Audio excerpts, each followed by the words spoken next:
एक दिन भगवान अपने पुत्र पौत्रों को जंगल में लेकर के गए। घूमते घूमते प्यास जब सबको लगी तो एक कुएं पर पहुंचे हैं, और कुएं में जब झांक करके देखा तो उसमें पानी तो नहीं था, एक विशाल गिरगिट पड़ा हुआ है। भगवान ने अपना कर कमल बढ़ा करके उस गिरगिट को बाहर निकाला है, और भगवान के कर कमल का स्पर्श पाते ही उस गिरगिट ने देव रूप धारण कर लिया। तब भगवान ने उसका परिचय पूछा कि बेटा तुम कौन हो, गिरगिट कैसे बने? तब उसने कहा कि सरकार, पूर्व जन्म में मैं इक्ष्वाकु कुल में जन्मा और मेरा नाम था राजा नृग।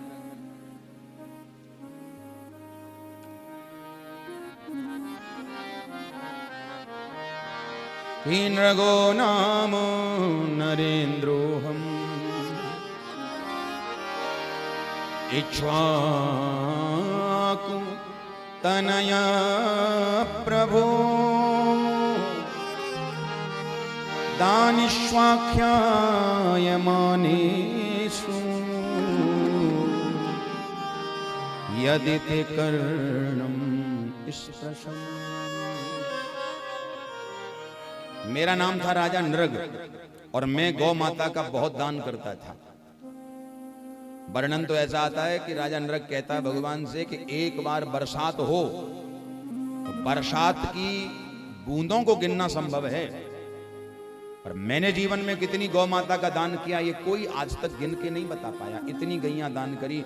भगवान बोले वाह, इतनी गौ माता दान करी फिर भी गिरगिट बन गए। कारण क्या रहा? कुछ ना कुछ तो भूल भई है तुमसे, कुछ ना कुछ भूल तो आपसे निश्चित हुई है। और भूल क्या है भगवान बता रहे हैं, भैया हमें ऐसा लगे कि तुमने गैया तो दान करी पर सारी गैया जर्सी दान करी होंगी, देसी गैया दान नहीं करी। बोलो राधे राधे, जोर से बोलो। देसी गैया का महत्व है ना कि जर्सी गैया का। हाँ, जर्सी गैया गैया नहीं होती, वो तो ठीक है, अपना आदमी टाइम पास कर रहा है कि थोड़ा दूध की मात्रा ज्यादा बढ़े, हो सके तो दूध काट भी दो, दूधिया को दे दो। बोलो राधे राधे। घर में भैंसे 20-20 हैं पर बच्चे वैसे ही लग रहे हैं छुआरे जैसे। कारण क्या है? वो दूधिया सवेरे सवेरे आ जाए दूध को डब्बा लेके, महाराज बागू भर दे में बच्चन को कछु खाए कोई ना मिले तो कायते बने पहलवान, वो सब काम खराब। तो नारायण कहा कि देसी गैया दान नहीं करी होगी। तो कहता है राजा नृग सरकार मैंने देसी गैया दान करी। और कैसी? बोले कपिला, कपिला गाय का दान किया। भगवान बोले कपिला गाय दान करी फिर भी तुम गिरगिट बन गए, तो इसका मतलब ये है कि विधिवत संकल्प लेकर के ब्राह्मण को दान नहीं दी होगी। नहीं नहीं सरकार, ब्राह्मण को दान दी और बिल्कुल विधिवत संकल्प करा के दान दी। भगवान बोले तो फिर दान की सामग्री नहीं दी होगी। बोले वो भी दी, दान की सामग्री भी सारी दी। अच्छा, गैया भी देसी दान करी, सामग्री भी सारी दी, संकल्प भी दिया। प्रगति विहार के बच्चे बड़े ही अच्छे, बहुत सुंदर बेटा। लाओ माला देवे ने, जय जय जय। इतने बड़े ये ना, इतनी बड़ी माला है, बहुत सुंदर बेटा। अब देखो ऐसा लगे कि ये दूध पिए, देखो कितने सुंदर से दिखे, छोटे छोटे से। एक बार बजाओ तालियां यहाँ के बच्चों, बहुत सुंदर बेटा, खूब आनंद है।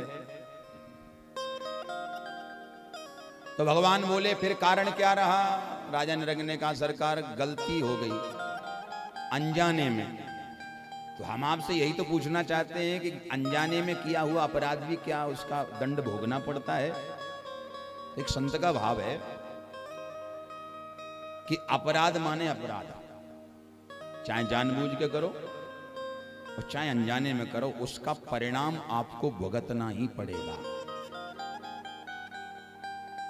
कैसे समझ में आए?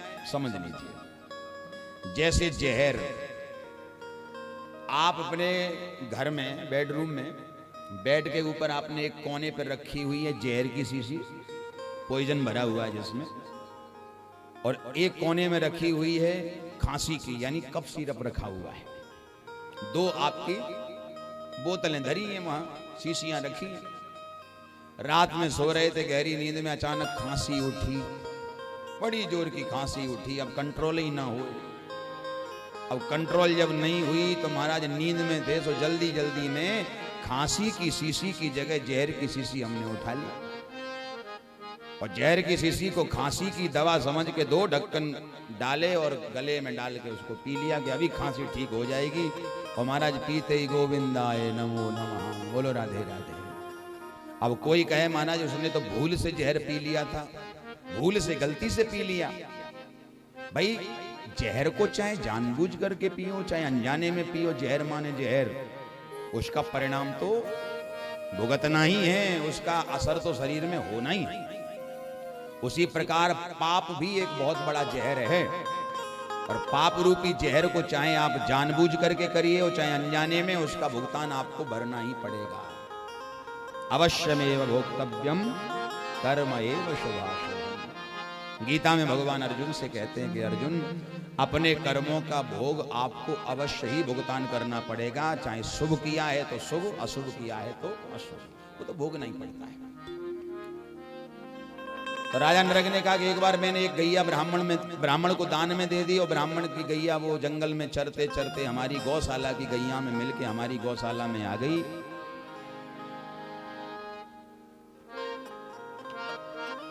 दूसरे ब्राह्मण की गैया थी, वो हमारी गौशाला में आ गई, और मैंने वो गैया दूसरे ब्राह्मण को दान दे दी। और वो लेके जा रहे थे, रास्ते में वो ब्राह्मण मिल गए जिनकी वो गैया थी। दोनों ब्राह्मणों में झगड़ा चालू, वो कहे हमारी और वो कहे हमारी, तो झगड़ा कैसे मिटे? बोले चलो राजा के पास। जब दोनों आए तो राजा नृग ने अभिमान बस कह दिया कि पंडित जी लड़ो मत, ऐसी लाखों करोड़ों गैया हमारे यहाँ बंधी हुई हैं, जितनी चाहो ले जाओ, लड़ते क्यों? तो राजा ने ब्राह्मण की संपत्ति का भी हरण कर लिया, चाहे अनजाने में ही सही, पर हुआ तो अपराध। और प्यारे ब्राह्मण का अपराध अनजाने में भी करना एक बहुत बड़ा दंड है आपके लिए, ध्यान से सुनिएगा। ब्राह्मण का अपराध अनजाने में भी न करो, लोग तो जानबूझ के करते हैं। ब्राह्मण का अपमान करने वाले, ब्राह्मण का अपराध करने वाले लोगों का समूल विनाश होता है। प्रेम से कहो राधे, थोड़ा नहीं, समूल नष्ट हो जाता है। जो ब्राह्मण की संपत्ति का हरण करते हैं, जो ब्राह्मण को सताते हैं, जो भजनानंदी ब्राह्मणों की प्रति जो कीचड़ उछालने की कोशिश करते हैं, समाज में ऐसे लोगों का समूल विनाश हो जाता है। ये शास्त्र की सिद्ध बात है। इसलिए हो सके तो सम्मान कर लो, और ना हो सके तो बस ठीक है, उतना ही, ना किसी की निंदा ना चुगली, बस ठीक है, इतना ही पर्याप्त है। तो ब्राह्मण ने श्राप दे दिया कि हमारी संपत्ति का हरण कर लिया, जाओ हम श्राप देते हैं कि तुम गिरगिट हो जाओ। तो आज प्रभु कृपा से राजा नरक का उद्धार हुआ है, और आगे भगवान ने राजसु यज्ञ की तैयारी करवाई है, और श्री भीमसेन जी के द्वारा